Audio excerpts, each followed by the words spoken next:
Hello, this is Catherine Dubberly, the Answer Lady. I'm a big fan of Kiss Looms. I greatly enjoy mine, and I am cooperating with Kelly at Kiss Looms to make you a playlist of all the basic techniques that you might ever want to know on all of the looms. So welcome and enjoy. Let's set up a Kiss loom to do double knitting.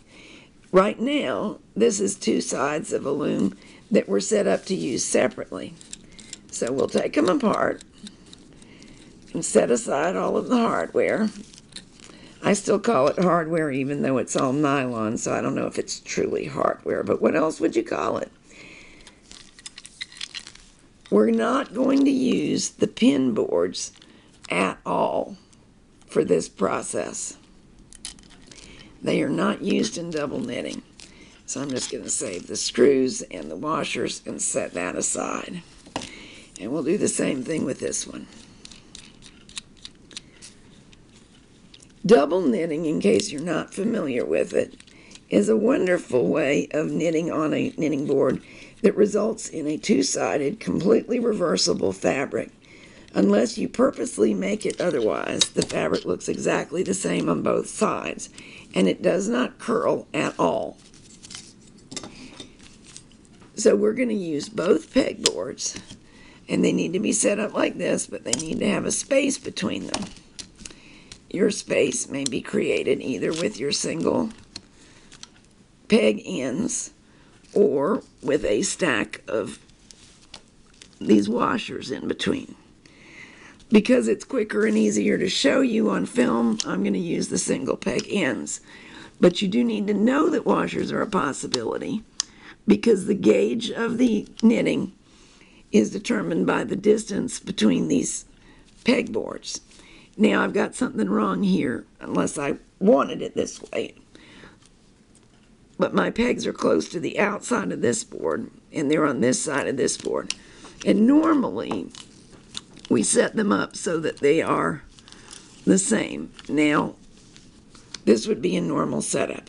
There are circumstances where you can manipulate the gauge on purpose by making other choices.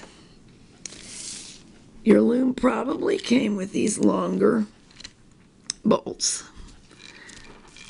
And that's what we use for double knitting. Just because we need the distance. And now we've got to get a washer. I find it best not to tighten it all the way down until both are in place. A washer and a nut. With these nylon things and this good hardwood, if you don't have a washer, you can get by without it, but I still think it's a pretty good idea.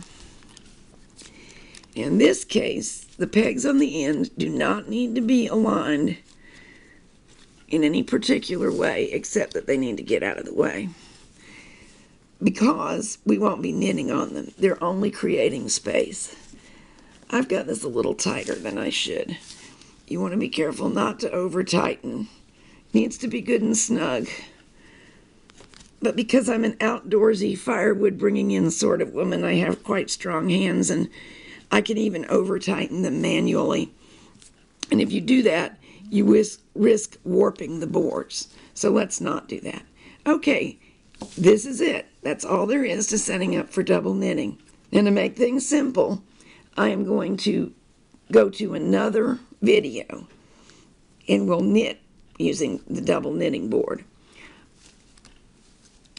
Did you see what just happened? I had to shift my boards a little bit. These holes are just a little bit generous for the bolts, and so if you don't get it aligned perfectly, now it is, but it wasn't before, there's that much play. Not a big deal, just make sure you align it, because for double knitting we'll be going from board to board and we will care. So I'll see you in the next video and you can learn to double knit.